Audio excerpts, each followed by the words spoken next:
কিয়ামতের ময়দানে যাদেরকে ডান হাতে আমলনামা দিবেন তারা বলবে ফায়াকুলু হা উমকরাউ কিতাবিয়া, তারা মানুষদেরকে ডেকে ডেকে তাদের আমলনামা দেখাইবে আর বলবে দেখো আল্লাহ রাব্বুল আলামিন আমাকে আমলনামা দিয়েছেন, কত সুন্দর আমলনামা। দুনিয়ার মানুষ পরীক্ষায় উত্তীর্ণ হলে যেমন তার বন্ধু বান্ধবকে তার পরীক্ষার ফলাফল দেখায়, ওইরকম ভাবে কিয়ামতের ময়দানে যারা ডান হাতে আমলনামা পাইবে তারা অপর সাথীদেরকে দেখাইতে থাকবে দেখো আল্লাহ রাব্বুল আলামিন কত সুন্দর আমলনামা আমাকে দিয়েছে। ইন্নী যানানতু আন্নী মুলাকিন হিসাবিয়া, আমি দুনিয়াতে বিশ্বাস করতাম যে আল্লাহ রাব্বুল আলামিনের সাথে একদিন আমার সাক্ষাৎ হবে। ফাহুয়া ফি আইশাতির রাদিয়া, যারা ডান হাতে আমলনামা পাইবে আল্লাহ রাব্বুল আলামিন বলেন ফাহুয়া ফি আইশাতির রাদিয়া, তারা চিরস্থায়ী সুখময় জিন্দেগি লাভ করবে। ওয়ালাকুম ফিল কুরআনিল হাকীম ওয়া নাফা'না ইয়াকুম বিল আয়াতি ওয়ায যিকরিল হাকীম। সকলেই দুরূদ শরীফ পড়ি।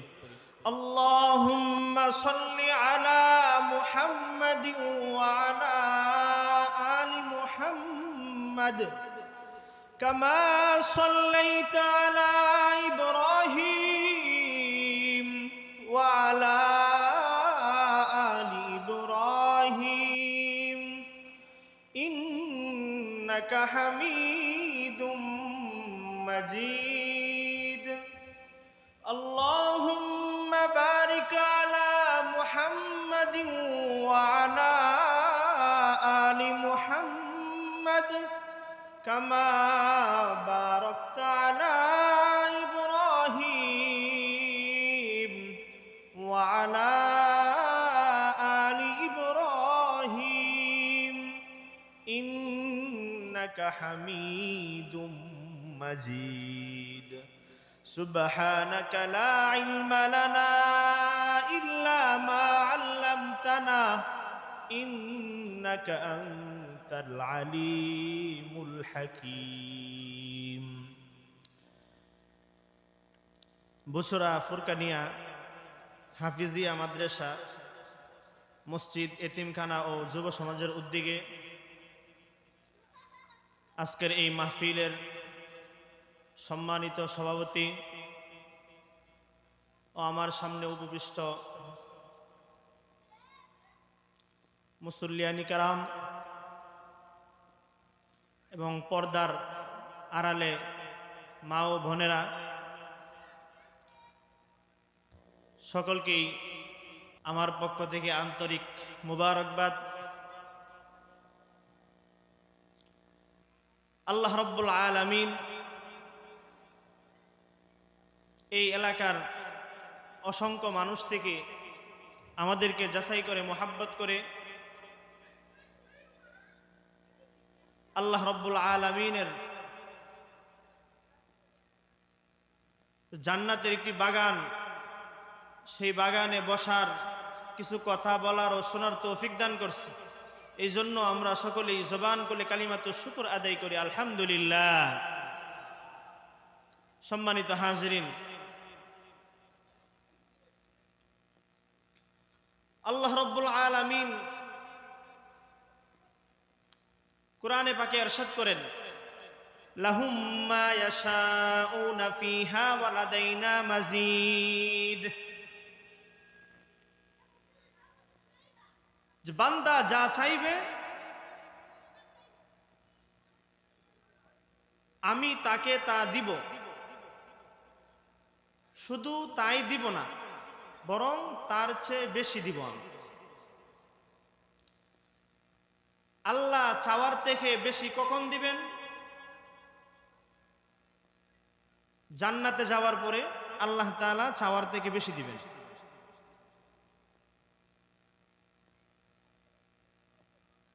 আল্লাহ রাব্বুল আলামিন কুরআনে পাকের আরেক আয়াতে ইরশাদ করেন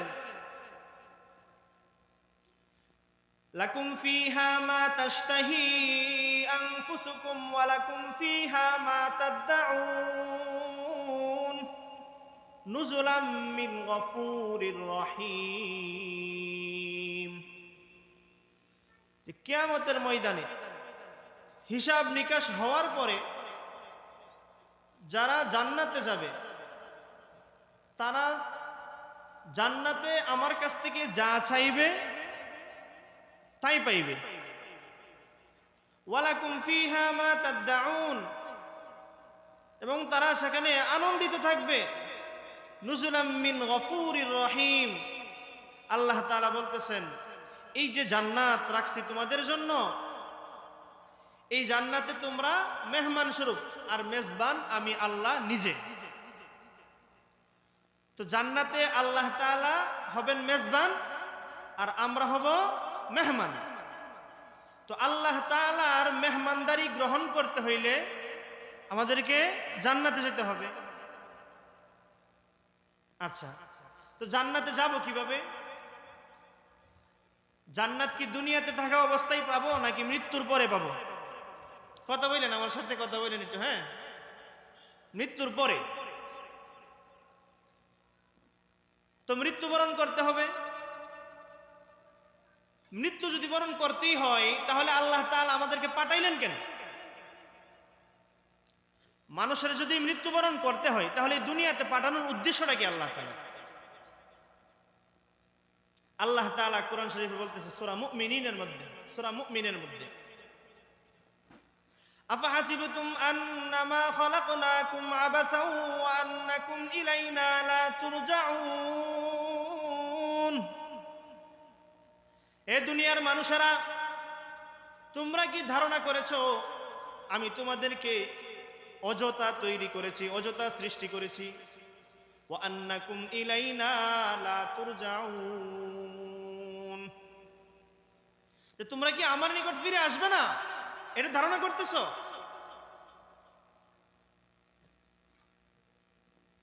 অপর আয়াতে আল্লাহ রাব্বুল আলামিন বলেন ওয়া মা খালাকনাস সামাআ ওয়াল আরদা ওয়া মা বাইনাহুমা বাতিলা, যে আসমান আর জমিন এবং এই উভয়ের মাঝখানে যা কিছু আছে, ওয়া মা বাইনাহুমা বাতিলা, যে এইগুলো আমি অনর্থক তৈরি করি নাই, কোনো একটা উদ্দেশ্য নিয়ে, কোনো একটা কারণ নিয়ে আমি এগুলো সৃষ্টি করেছি। তো কি উদ্দেশ্য আল্লাহ তাআলা আমাদেরকে পাঠাইছেন? আল্লাহ জবাব দিতেছে। আবার দেখেন কোরআনে কারীমের সূরা জারিয়াতের এক আয়াতের মধ্যে আল্লাহ রাব্বুল আলামিন বলেন ওয়ামা খালাকতুল জিন্না ওয়াল ইনসা ইল্লা লিয়াবুদুন, যে মানুষ এবং জিন জাতিকে আমি আমার ইবাদতের জন্য সৃষ্টি করেছি। তো আল্লাহ তাআলা আমাদেরকে পাঠাইলেন দুনিয়াতে, কেন পাঠাইলেন? ইবাদত বন্দেগী করার জন্য। তো এবার আসেন, ইবাদত বন্দেগী করতে হবে, ইবাদত বন্দেগী কতটুকু সময় করব? আল্লাহ রাব্বুল আলামিন কোরআনে পাকে এর উত্তরও দিতেছেন সূরা হিজরের মধ্যে। আল্লাহ রাব্বুল আলামিন বলেন ওয়া'বুদ রাব্বাকা হাত্তা ইয়াতিয়াকাল ইয়াকিন, যে বান্দা তুমি তোমার মৃত্যু পর্যন্ত ইবাদত করো। এক নম্বর প্রশ্ন, আল্লাহ কেন পাঠাইলেন? ইবাদতের জন্য। দুই নম্বর প্রশ্ন, আল্লাহ ইবাদত কতটুকু করব? যে মৃত্যু পর্যন্ত ইবাদত করবা। আচ্ছা, তিন নম্বর প্রশ্ন, আল্লাহ তাহলে কি আমরা মৃত্যুবরণ করবই? মৃত্যুবরণ কি আমাদেরকে করতেই হবে? তো আল্লাহ তাআলা আবার উত্তর দিতেছে সূরা আনকাবুতের মধ্যে কুল্লু নাফসিন যায়িকাতুল মাউত, যে প্রত্যেক প্রাণীকেই মৃত্যুর স্বাদ গ্রহণ করতে হবে। পৃথিবীতে আল্লাহ তাআলা যত রকমের প্রাণী তৈরি করছেন সব প্রাণীকেই মৃত্যুর স্বাদ গ্রহণ করতে হবে। সম্মানিত হাজরিন, এখন প্রশ্ন আছে যে আল্লাহ আমি যদি মৃত্যু থেকে পলায়ন করি তাহলে কি বাঁচতে পারবো না? আল্লাহ তাআলা উত্তর দিতেছে, দেখেন আল্লাহ রাব্বুল আলামিন কোরআনে পাকের মধ্যে বলেন, কুল লা ইয়ানফাকুমুল ফিরারু ইন ফারারতুম মিনাল মাউতি আওয়াল কতল, যে তোমরা মৃত্যু থেকে যতই পলায়ন করো কোনো লাভ হবে না, কোনো উপকার হবে না, মৃত্যু তোমাদেরকে পাকড়াও করবে। যে আল্লাহ, আমরা যদি এমন কোনো ঘর তৈরি করি, এমন কোনো বক্স তৈরি করি লোহা দিয়া, যার ভিতরে কোনো পোকামাকড় ঢুকবে না, মশা মাছি কিছুই ঢুকতে পারবে না, এর ভিতরে যদি আমরা যাই, ওই জায়গায় কি আজরাইল পৌঁছতে পারবে? মালাকুল মউত কি ওই জায়গায়ও পৌঁছতে পারবে? আল্লাহ রাব্বুল আলামিন কোরআনে পাকে জবাব দেন, আইনামা তাকুনু ইউদরিকুমুল মাউত ওয়ালাউ কুনতুম ফি বুরুজিম মুশাইয়াদা, তোমরা যে জায়গায় যাও, যত শক্ত দুর্গে অবস্থানই করো না কেন, মৃত্যু ওই জায়গায় গিয়েও পৌঁছাবে। আপনি কাছের বক্স বানাইলেন, যার ভিতরে কোনো কিছু ঢুকতে পারে না, আজরাইল ওই জায়গায় গিয়েও পৌঁছাবে। সম্মানিত হাজরিন, আচ্ছা, আল্লাহ রাব্বুল আলামিন মৃত্যু আমাদেরকে দিবেন, তো মৃত্যুর যে একটা সময় আছে, যে আল্লাহ, যখন তুমি আমার মৃত্যু লেখছো, এর কি একটু এদিক সেদিক হবে না? যখন আজরাইল আমার নিকট আসে, আমি যদি তোমার কাছে বলি যে আল্লাহ আমাকে একটু সময় দাও, তাহলে কি তুমি আল্লাহ দিবা না? তো আল্লাহ রাব্বুল আলামিন কোরআনে পাকে আবার জবাব দিতেছে। দেখেন কত মজার কোরআন। আল্লাহ তাআলা জবাব দিতেছেন কি, লিকুল্লি উম্মাতিন আজাল, প্রত্যেক ব্যক্তির জন্য একটা সময় নির্দিষ্ট আছে। ইযা জাআ আজালুহুম লা ইস্তাখিরুনা সাআতান ওয়া লা ইস্তাকদিমুন, যখন এই সময় উপস্থিত হবে, আপনার যে নির্দিষ্ট সময় আছে, ওই নির্দিষ্ট সময় যখন উপস্থিত হয়ে যাবে, লা ইস্তাখিরুনা ওয়া লা ইস্তাকদিমুন, এর আগপিছ হবে না। সম্মানিত হাজরিন, আল্লাহ রাব্বুল আলামিন সূরা মুনাফিকুনের মধ্যে বলেন, কুল ইন্নাল মাউতাল্লাযী তাফিরুনা ফাইন্নাহু মুলাকীকুম, তোমরা যে মৃত্যু থেকে পলায়ন করো, ওই মৃত্যুর সাথে তোমাদের সাক্ষাৎ হবে। তো মৃত্যু থেকে পলায়ন করার কোনো সুযোগ নাই। এই যে কোরআনের এতগুলো আয়াত দ্বারা আমরা বুঝতে পারলাম, মৃত্যু থেকে পলায়ন করার মতো কোনো সুযোগ আমাদের নাই। সম্মানিত হাজরিন, তো মৃত্যু হলে আখিরাতে যাওয়ার, আমরা জান্নাতে যাইব, জান্নাতে যাওয়ার জন্য প্রথম গেট কোনটা পারেন? কবর। কবর আখিরাতে যাওয়ার যে প্রথম রাস্তা, আমরা যে ওই অনন্তকালের একটা সফরে রওনা হব, এই সফরের রাস্তাটা হচ্ছে কবর। সম্মানিত হাজরিন, আল্লাহ রাসূল সাল্লাল্লাহু আলাইহি ওয়াসাল্লাম হাদিসের মধ্যে বলছেন, তোমরা কবর থেকে, কবরের আযাব থেকে আল্লাহর কাছে আশ্রয় চাও। কেন আশ্রয় চাইবা? এক বর্ণনায় আছে, রাসূল সাল্লাল্লাহু আলাইহি ওয়াসাল্লাম হাদিসের মধ্যে বলছেন যে কবর প্রতিদিন জমিনবাসীকে ডাকতে থাকে, আনা বাইতুল গুরবা, আনা বাইতুল ওয়াহদা, আনা বাইতুল ওয়াদুদ, আনা বাইতুদ দুদ, আনা বাইতুত তুরাব। হে জমিনবাসী শুনো, আনা বাইতুল গুরবা, আমি অপরিচিত ঘর, আনা বাইতুল ওয়াহদা, আমি একাকিত্বের ঘর, আনা বাইতুদ দুদ, আমি সাপ বিচ্ছু পোকামাকড়ের ঘর। আমার কাছে আসার আগে একটু চিন্তা ভাবনা করে আইস। আনা বাইতুত তুরাব, আমি মাটির ঘর। অন্ধকার কবর, যার ভিতরে কোনো বিছানা নাই,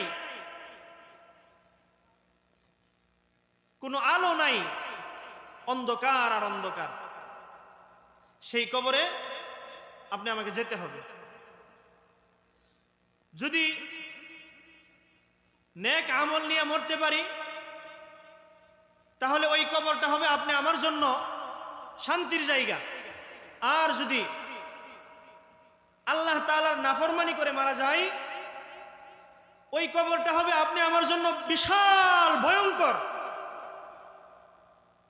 এক বর্ণনায় আছে, বেনামাজির কবরে, বেনামাজিকে যখন কবরে রাখা হবে, তার কবরের মাটি, দুই পাশের মাটি এমন ভাবে চাপ দিবে যে বেনামাজির পাঁজরের হাড়গুলো, এক পাশের হাড় অপর পাশে এরকম ভাবে ঢুকে যাবে। এত সংকীর্ণ হবে তার কবর। শুধু কবর সংকীর্ণ হবে, মাটি চাপা দিবে না, আল্লাহ রাসূল হাদিসের মধ্যে বলেন ওই বেনামাজির কবরে আগুন প্রজ্বলিত করা হবে, আগুন জ্বালাইয়া দেওয়া হবে। শুধু আগুন জ্বালাইবে, আগুনটা কেমন হবে? নিচেও থাকবে আগুন, উপরেও থাকবে আগুন, ডান পাশেও আগুন, বাম পাশেও আগুন। আগুনের ভিতরে আল্লাহ রাব্বুল আলামিন একটা সাপ দিবে। আবার যে সাপটা কেমন হবে?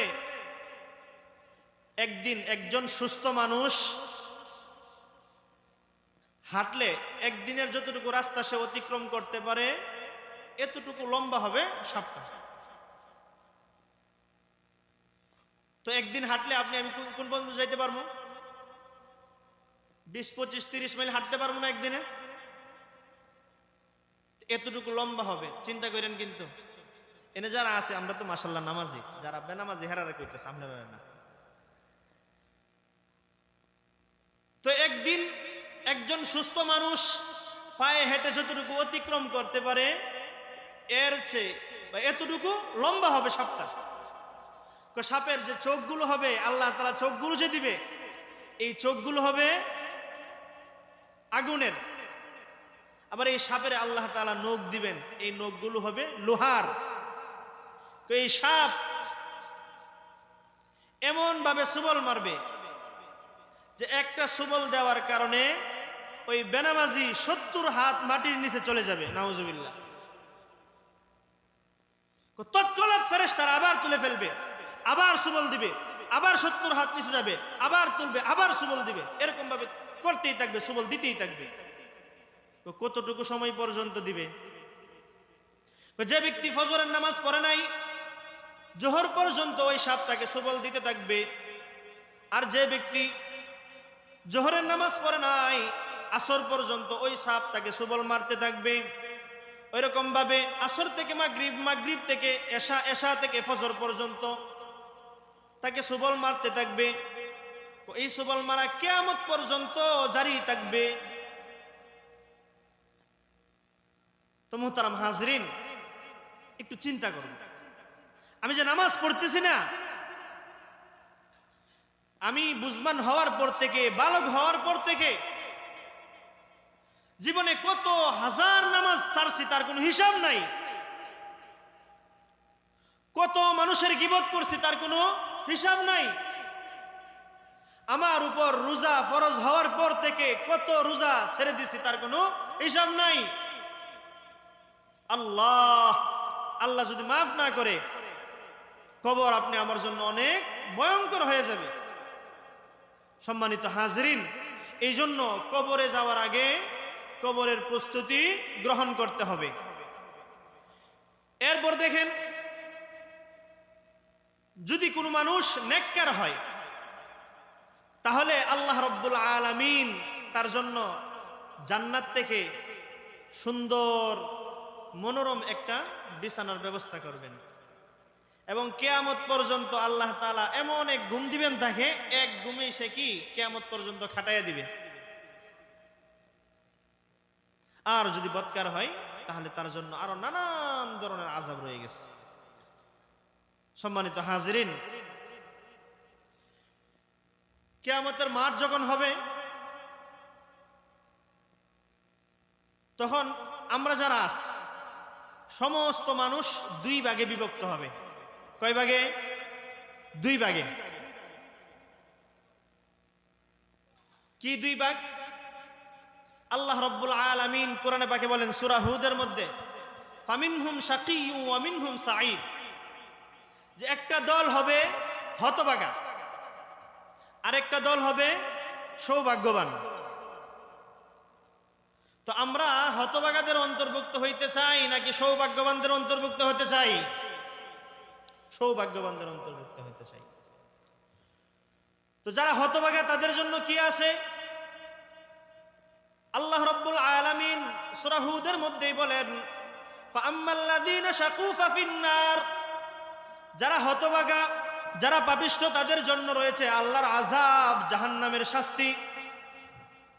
ওয়া আম্মাল্লাযীনা সুঈদু ফাফিল জান্নাহ, আল্লাহ রাব্বুল আলামিন বলেন আর যারা সৌভাগ্যবান, যারা দুনিয়াতে নেক আমল করে আসবে, ফাফিল জান্নাহ, তাদের জন্য রয়েছে আমি আল্লাহর পক্ষ থেকে জান্নাতুল ফেরদাউসের ঘোষণা। যে সৌভাগ্যবান হতে চাই তাহলে দুইটা গুণের অধিকারী হতে হবে। মনে রাখেন, দল কয়টা হবে? দুইটা, একটা হতভাগা আরেকটা সৌভাগ্যবান। তো সৌভাগ্যবান যারা আছে এদের আবার দুইটা গুণ থাকা দরকার।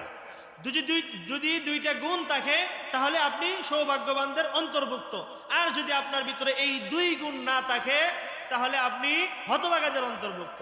সেই দুই গুণ কি? সূরা কাহফের মধ্যে আল্লাহ রাব্বুল আলামিন বলেন, ইন্নাল্লাযীনা আমানু ওয়া আমিলুস সালিহাত কানাত লাহুম জান্নাতুল ফিরদাউসি নুজুলা।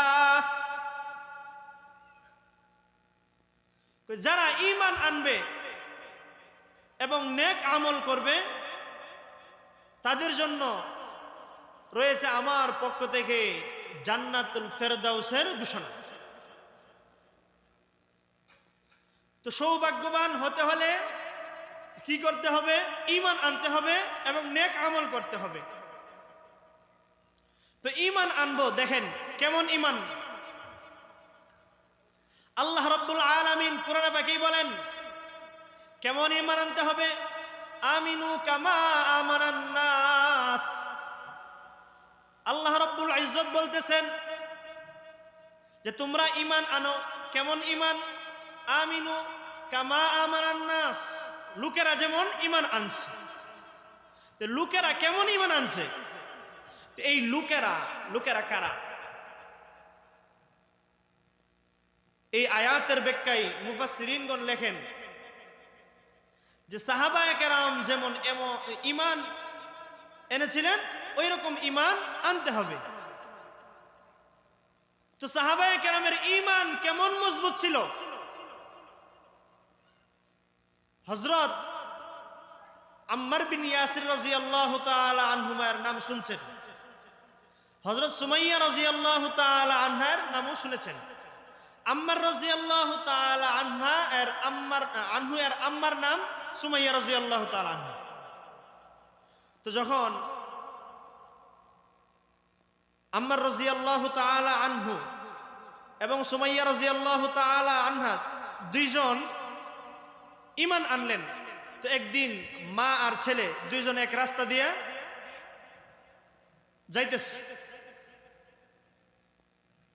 তো এমন সময় মক্কার কাফেররা তাদেরকে লক্ষ্য করলো,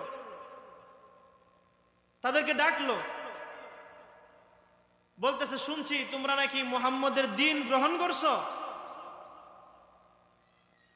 তোমরা সেই দ্বীন ছেড়ে দাও, আমাদের যে বাপ দাদার ধর্ম আছে, দ্বীন আছে, ওই দ্বীনের উপর চলে আসো। মুহতারাম হাজরিন, আম্মার রাদিয়াল্লাহু তাআলা আনহু এবং সুমাইয়া রাদিয়াল্লাহু তাআলা আনহা দুজনেই অস্বীকার করলেন, অস্বীকৃতি জানাইলেন যে না, আমরা মুহাম্মদের দ্বীন ধর্ম ছাড়তে পারবো না। তখন মক্কার কাফেররা সুমাইয়া রাদিয়াল্লাহু তাআলা আনহা এবং আম্মার রাদিয়াল্লাহু তাআলা আনহু দুইজনকে দুইটা পিলারের মধ্যে, খুঁটির মধ্যে বাঁধলেন। দুইজনকে দুই খুঁটির মধ্যে বেঁধে রাখলেন। এরপরে আম্মার রাদিয়াল্লাহু তাআলা আনহুকে বলতেছে, আম্মার, তোমার মা সুমাইয়াকেও বেঁধেছি, তোমাকেও বেঁধেছি। যদি ইসলাম ছেড়ে না দাও তাহলে তোমার সামনে তোমার মাকে আমি উলঙ্গ করব। নাউজুবিল্লাহ। এই পাপিষ্টের দল আম্মার রাদিয়াল্লাহু তাআলা আনহার সামনে সুমাইয়া রাদিয়াল্লাহু তাআলা আনহাকে উলঙ্গ করলেন। ছেলেকে, মাকে ছেলের সামনে উলঙ্গ করলেন। আম্মার রাদিয়াল্লাহু তাআলা আনহু মাথাটা নিচু করে রাখলেন। এই পাপিষ্টের দল আম্মার রাদিয়াল্লাহু তাআলা আনহুর চেহারাটাকে উঠিয়ে দিলেন। বলে, দেখো, তুমি দেখো, তোমার মাকে দেখো। আম্মার রাদিয়াল্লাহু তাআলা আনহু মনে মনে বলতেছেন, ভাবতেছিলেন যে এখন যদি জমিনটা ফাঁকা হয়ে যেত আর আমি নিচে চলে যেতাম, এটা আমার জন্য ভালো ছিল।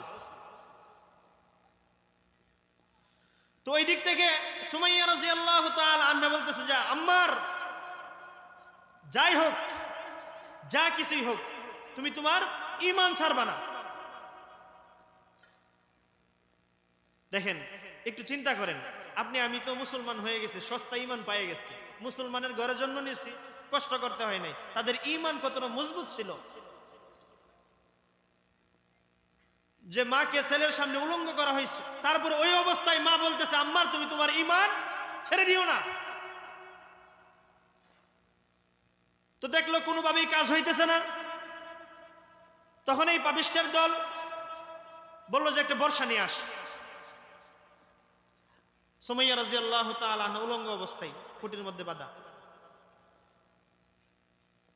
তখন এই পাপিষ্টের দল এই বর্ষা দ্বারা, নাউজুবিল্লাহ, সুমাইয়া রাদিয়াল্লাহু তাআলা আনহার লজ্জাস্থানে আঘাত করল। শুধু একটা না, একাধিক আঘাত করছে, রক্তে একবারে রঞ্জিত হয়ে গেছে। তখনও সুমাইয়া রাদিয়াল্লাহু তাআলা আনহা বলতেছেন যে আম্মার, তোমাকে আমি এই জন্যই জন্ম দেই নাই যে তুমি কোনো কাফেরের সামনে তোমার ঈমানকে বিকৃত করে দিবে, তুমি তোমার ঈমানকে ছেড়ে দিবে। এমন অবস্থায়, এমন কঠিন মুহূর্তে তারা ঈমান হেফাজতের জন্য কত পরীক্ষা দিয়েছেন। আমাদের ঈমান তাদের ঈমানের তুলনায় কিছুই না। এখন বলবেন যে হুজুর, ওই পরীক্ষা কি এখন আর আছে? এটা কি সম্ভব? ভাই, এর চেয়ে বড় পরীক্ষা এখন কি আছে? এখন ঈমান ধরে রাখা অনেক কঠিন। আগের জমানায় এত কি গুনাহ ছিল না। আমাদের যে গুনাহ, আল্লাহ আল্লাহ মাফ করো, আস্তাগফিরুল্লাহ আস্তাগফিরুল্লাহ, কত হাজার, কত নানান ধরনের গুনাহ যে আমরা আক্রান্ত, নিজে কল্পনাও করতে পারি না। সম্মানিত হাজরিন, তো আল্লাহর রাসূল সাল্লাল্লাহু আলাইহি ওয়াসাল্লাম, আল্লাহ রাব্বুল আলামিন বলতেছিলেন, আমিনু কামা আমানান নাস, তোমরা ঈমান আনো লোকেরা যেমন ঈমান এনেছে। লোকেরা যেমন মানে সাহাবায়ে কেরাম যেমন ঈমান এনেছে। এরপরে বলতেছে ওয়া আমিলুস সালিহাত, এই যে সৌভাগ্যবানদের দুই গুণ। এক গুণ, ঈমান আনতে হবে। কেমন ঈমান? সাহাবায়ে কেরাম যেমন ঈমান এনেছে।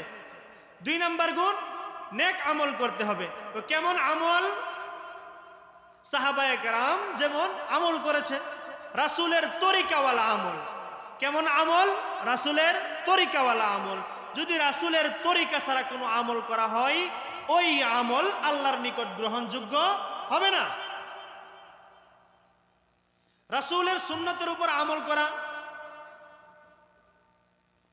রাসূলের যে বিধিবিধান আছে এগুলো মানা, আল্লাহ রাব্বুল আলামিনের যে আদেশ নিষেধ আছে ওইগুলোকেও মানা, আর যেগুলো নিষেধ করেছেন এগুলোকে পরিহার করা। তো দুই গুণের অধিকারী হবে সৌভাগ্যবান। এক নাম্বার গুণ, ঈমান আনতে হবে। দুই নাম্বার গুণ, নেক আমল করতে হবে। কেমন আমল? নেক আমলটা কোন তরিকায়? রাসূলের তরিকায়। রাসূলের তরিকায় যদি করতে পারি তাহলে আমরা সৌভাগ্যবানদের অন্তর্ভুক্ত হব। সম্মানিত হাজরিন, তো দুইটা দল হবে। কিয়ামতের ময়দানে হাসরের মাঠে দুইটা দল হবে, একটা দল সৌভাগ্যবান আর একটা দল হতভাগা। তো কিয়ামতের মাঠ যখন কায়েম হবে তখন মানুষ, আল্লাহ রাসূলের হাদিসের মধ্যে আছে, কিয়ামতের মাঠে মানুষ যখন দাঁড়াইবে তো কারো ঘাম থাকবে পায়ের টাকনু পর্যন্ত, কারো ঘাম থাকবে হাঁটু পর্যন্ত, আবার কারো ঘাম হবে কোমর পর্যন্ত, আবার কারো আছে একবার নাকের উপরে যায় ঘামের পানি, আরেকবার নাকের উপরে এরকম হাবুডুবু খাইতে থাকবে, আবার কারোটা কি মাথার উপরে চলে যাবে। এরকম কঠিন একটা অবস্থা থাকবে। কেমন কঠিন? যে ইয়াকুব আলাইহিস সালাম ইউসুফ আলাইহিস সালামের জন্য অনেক কান্নাকাটি করছিলেন। জানেন তো সবাই কাহিনী, ইউসুফ জুলেখার কাহিনী জানেন না? ইউসুফ আলাইহিস সালামের জন্য ইয়াকুব আলাইহিস সালাম এমন কান্নাকাটি করছেন যে কাঁদতে কাঁদতে চোখ অন্ধ হয়ে গেছে। তো ইয়াকুব আলাইহিস সালামকে কিয়ামতের ময়দানে ফেরেশতারা দেখাইবে, এই যে আপনার ছেলে ইউসুফ, কিছু বলবেন? তো ইয়াকুব আলাইহিস সালাম বলবেন, নাফসি নাফসি নাফসি ইয়া রব্বি নাফসি নাফসি। যে সন্তানের জন্য 40 বছর পর্যন্ত কান্নাকাটি করছে, কান্না করতে করতে চোখগুলো অন্ধ বানিয়ে ফেলছে, ওই সন্তানকে দেখার পরেও বলবে যে ইয়া রব্বি নাফসি নাফসি, আমাকে বাঁচাও। সম্মানিত হাজরিন, নূহ আলাইহিস সালামকে ফেরেশতারা দেখাইবে, এই যে আপনার সন্তান কেনান, তাকে কিছু বলবেন? নূহ আলাইহিস সালাম বলবে নাফসি ইয়া রব্বি নাফসি নাফসি, আয় আল্লাহ আমাকে বাঁচাও। যে মানুষের যখন এই একটা পরিস্থিতি হবে তখন সবাই একটা সিদ্ধান্ত করবে যে চলো আমরা আদম আলাইহিস সালামের কাছে যাই। সবাই মিলে আদম আলাইহিস সালামের কাছে যাইবে। আদম আলাইহিস সালামকে গিয়ে বলবে, ইয়া আবুনা, আপনি আমাদের পিতা, আল্লাহ তাআলা আপনাকে নিজ হাতে বানাইছে, আপনাকে ফেরেশতারা সিজদা করছে, আপনি জান্নাতে ছিলেন, তো আল্লাহ তাআলা আপনাকে বানানোর পরে উনি আপনার ভিতরে নিজে রূহ ফুঁকে দিয়েছে। তো আল্লাহ রাব্বুল আলামিন আপনাকে নিজ হাতে বানাইছে, ফেরেশতারা আপনাকে সিজদা করছে, যে একমাত্র ব্যক্তি আপনি, আপনাকে ফেরেশতারা সিজদা করছে। আর পৃথিবীর সর্বপ্রথম মানুষ আপনি, পৃথিবীর সর্বপ্রথম নবী আপনি। আপনি আজকে আল্লাহর কাছে আমাদের নিকট একটু, আমাদের জন্য আল্লাহর নিকট একটু সুপারিশ করুন। সম্মানিত হাজরিন, আদম আলাইহিস সালাতু ওয়াস সালাম তখন বলবে যে দেখো, আমি আল্লাহ রাব্বুল আলামিন আমাকে যে আদেশ দিয়েছিলেন জান্নাতে, ওই আদেশের বিপরীত একটু কাজ আমার দ্বারা হয়েছে। আল্লাহ রাব্বুল আলামিন বলছিলেন যে উসকুন আনতা ওয়া যাওজুকাল জান্নাতা, তোমরা কি এখানে বসবাস করো, তোমরা স্বামী স্ত্রী। ওয়ালা তাকরাবা হাযিহি শাজারা, এই গাছের নিকট তোমরা যাও না। তো আমি ওই গাছের নিকট গেছিলাম, তো আমার দ্বারা আল্লাহর আদেশের বিপরীত একটু কাজ হয়েছে। আমাকে যদি আল্লাহ তাআলা জিজ্ঞেস করে তুমি এই কাজটা কেন করছিলা, তখন আমি কি জবাব দিব? তো আদম আলাইহিস সালাম বলতে লাগলেন নাফসি নাফসি ইয়া রব্বি নাফসি নাফসি। সম্মানিত হাজরিন, তো আদম আলাইহিস সালাম বলবেন যাও তোমরা নূহ আলাইহিস সালামের কাছে যাও। তো নূহ আলাইহিস সালাম হলো মানুষদের মধ্যে, পৃথিবীর মধ্যে সর্বপ্রথম নবী। তো আদম আলাইহিস সালামরে আল্লাহ তাআলা নবুয়ত দিয়ে দিয়েছিলেন আগেই। তো পৃথিবীতে মানুষদের মধ্যে সর্বপ্রথম নবী কে? নূহ আলাইহিস সালাতু ওয়াস সালাম। তো নূহ আলাইহিস সালাতু ওয়াস সালামকে গিয়ে বলবে লোকেরা যে আল্লাহ রাব্বুল আলামিন আপনাকে আবদান শাকুরা বলছে, অধিক শুকরগুজারি বান্দা বলছেন। আপনি আল্লাহর কাছে একটু সুপারিশ করেন না। তখন নূহ আলাইহিস সালাতু ওয়াস সালাম বলবে যে দেখো, আমি আমার কওমকে দাওয়াত দিয়েছিলাম 950 বছর। নূহ আলাইহিস সালাতু ওয়াস সালাম তার কওমকে দাওয়াত দিছে। 950 বছর দাওয়াত দেওয়ার পর কয়জন মুসলমান হয়েছে? 40 জন। এরপরে প্রত্যেক নবীকে আল্লাহ তাআলা একটা পাওয়ার দেন, তুমি যে কোনো একটা দোয়া এমন করতে পারবা যে এই দোয়াটা করলে আমি কবুল করব। তো নূহ আলাইহিস সালাতু ওয়াস সালাম যখন 950 বছর দাওয়াত দিল, তখন দেখলো যে তার কওমের লোকেরা ঈমান আনে না, সত্যের দিকে আসে না। তখন নূহ আলাইহিস সালাতু ওয়াস সালাম তার কওমের বিরুদ্ধে এই দোয়া করে দিলেন, ক্বালা রাব্বি ইন্নী দাউতু কওমি লাইলান ওয়া নাহারা ফালাম ইয়াজিদহুম দুআই ইল্লা ফিরারা। হে আমার রব, দাউতু কওমি লাইলান ওয়া নাহারা, আমি আমার কওমের লোকদেরকে রাতে এবং দিনে দেখেছি, অনেক আহ্বান করেছি, কিন্তু কোনো কাজ হয় না। ফালাম ইয়াজিদহুম দুআই ইল্লা ফিরারা, তারা আমার থেকে কি ভাগে, পলায়ন করে। এরপরে আল্লাহ রাব্বুল আলামিন কোরআনে পাকে বলছে, এই ঘটনা আছে, ইন্নাকা ইন তাযারহুম তাদিল্লু ইবাদাকা ওয়া লা ইয়ালিদু ইল্লা ফাজরান কাফারা। যদি এদেরকে ছেড়ে দেন আল্লাহ, তাহলে এরা পরবর্তী প্রজন্মকে ধ্বংস করে দিবে, আল্লাহ এদেরকে আপনি ধ্বংসই করে দিবেন। তখন নূহ আলাইহিস সালাম বলতেছে, দেখো, আমারে যদি আল্লাহ জিজ্ঞেস করে, মিয়া তোমারে একটা দোয়ার পাওয়ার দিছিলাম, আর এই দোয়াটা তুমি তোমার কওমের বিরুদ্ধে করছো, তখন আমি কি কই মানলাম? তো নূহ আলাইহিস সালাতু ওয়াস সালাম কইতেছে, আচ্ছা আমার দ্বারা কাম হইতো না, তোমরা যাও কার কাছে? মূসা আলাইহিস সালামের কাছে। তো মূসা হলো কালিমুল্লাহ, যে আল্লাহর সাথে কি কথা বলতেন। তো মূসা আলাইহিস সালামের নিকট মানুষ যাবে, মূসা আলাইহিস সালামকে বলবেন যে আপনি আল্লাহর সাথে কথা বলতেন, আপনি পাহাড়ে থাকতেন, আপনার অনেক শক্তি ছিল, হ্যাঁ। তো মূসা আলাইহিস সালামের প্রশংসা করবে এবং বলবেন যে আপনি আমাদের জন্য একটু সুপারিশ করুন, আল্লাহ তাআলা যেন বিচার কাজ শুরু করে, এত ভয়াবহ হবে হাসরের মাঠ। তখন মূসা আলাইহিস সালাম অপারগতা প্রকাশ করবে, লম্বা কাহিনী, সময় কম, এই জন্য সংক্ষিপ্ত করতেছি। মূসা আলাইহিস সালামও অপারগতা প্রকাশ করে বলবে যে তোমরা শেষ নবী হযরত মুহাম্মদ সাল্লাল্লাহু আলাইহি ওয়াসাল্লামের কাছে যাও। তখন লোকেরা নবী মুহাম্মদুর রাসূলুল্লাহ সাল্লাল্লাহু আলাইহি ওয়াসাল্লামের নিকট আসবে এবং আমাদের রাসূল আল্লাহ রাব্বুল আলামিনের নিকট বিচার কাজ শুরু করার জন্য আল্লাহ রাব্বুল আলামিনের নিকট অনুমতি চাইবেন, বা আল্লাহ রাব্বুল আলামিনের নিকট বলবেন যে আল্লাহ আপনি বিচার কাজ শুরু করুন। তখন আল্লাহ রাব্বুল আলামিন বিচার কাজ শুরু করবেন। সম্মানিত হাজরিন, তো বিচার কাজ যখন শুরু হবে,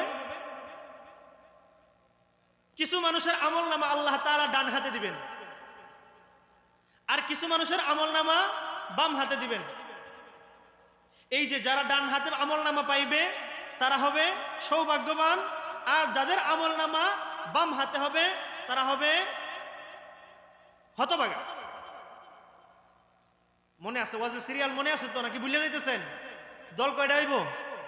দুইটা দল, দুইটা হইব। সম্মানিত হাজরিন, তো আল্লাহ রাব্বুল আলামিন যখন আমলনামা হাতে দিবেন, তো কিছু মানুষের আমলনামা ডান হাতে দিবেন। যাদেরকে ডান হাতে দিবে দেখেন তারা কি বলে, فأما من أوتي كتابه بيمينه فيقول هاؤم اقرءوا كتابيه إني ظننت أني ملاق حسابيه فهو في عيشة راضية في جنة عالية قطوفها دانية।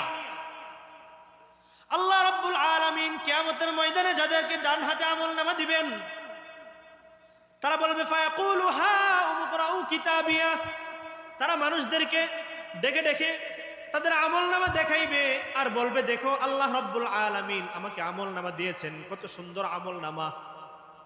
দুনিয়ার মানুষ পরীক্ষায় উত্তীর্ণ হলে যেমন তার বন্ধু বান্ধবকে তার পরীক্ষার ফলাফল দেখায়, ওইরকম ভাবে কিয়ামতের ময়দানে যারা ডান হাতে আমলনামা পাইবে তারা অপর সাথীদেরকে দেখাইতে থাকবে, দেখো আল্লাহ রাব্বুল আলামিন কত সুন্দর আমলনামা আমাকে দিয়েছে।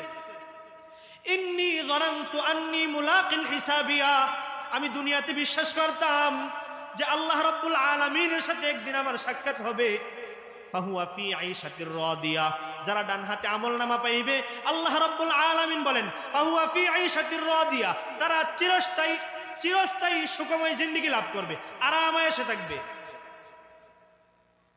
এরপরে বলতেছেন ফি জান্নাতিন আলিয়া, সুউচ্চ জান্নাতে তাদের বাসস্থান হবে।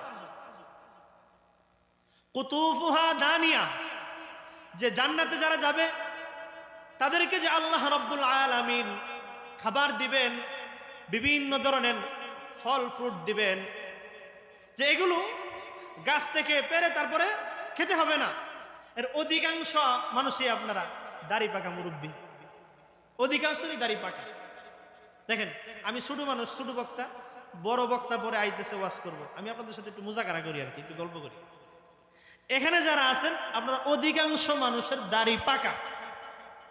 আচ্ছা, আপনি কি হিসাব মিলাইতে পারেন জীবনে কত ওয়াক্ত নামাজ ছাড়ছেন? কোনো হিসাব আছে? আছে হিসাব? হিসাব নাই। কত গীবত করছেন তার কোনো হিসাব আছে? হিসাব নেই। কত মিথ্যা কথা বলছেন, কত মানুষকে ঠগাইছেন, তার কোনো হিসাব নাই। ভাই আপনারা ঠগাইছেন, আমি ঠগাইছি, জান আপনারা আবার মনে মনে গুসা হইবেন যে হুজুর কি কইতেছে আমাদের। সম্মানিত হাজরিন, এই যে এত এত গুনাহ নিয়ে যদি আমরা আল্লাহ রাসূল সাল্লাল্লাহু আলাইহি ওয়াসাল্লামের সামনে গিয়ে কিয়ামতের ময়দানে হাজির হই, আল্লাহ রাসূল সাল্লাল্লাহু আলাইহি ওয়াসাল্লাম আমাদের জন্য সুপারিশ করবেন? করবেন না। কাল কিয়ামতের ময়দানে মানুষ যখন পেরেশান হয়ে ছুটাছুটি করবে, নেকির জন্য দৌড়াইবে, ভাই বোনকে ভুলে যাবে, ছেলে মেয়েকে ভুলে যাবে, ছেলে মেয়েকে পিতামাতা ভুলে যাবে, সন্তান বাপ মাকে ভুলে যাবে, স্বামী স্ত্রীকে ভুলে যাবে, মা তার কুলের শিশুকে ফেলে দিবে, এত ভয়ঙ্কর হবে। ওই সময় মানুষ পিপাসায় পাগলের মতো ছুটবে। আল্লাহ রাসূল সাল্লাল্লাহু আলাইহি ওয়াসাল্লাম ওই দিন হাউজে কাউসারের পারে দাঁড়ায় দাঁড়ায় পানি পান করাইবেন।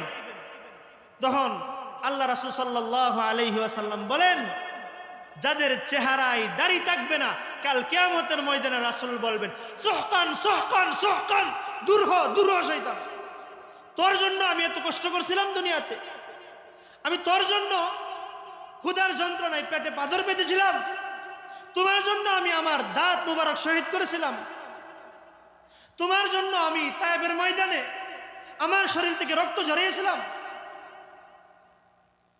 তখন আবার আমার হিসাব দেওয়ার বা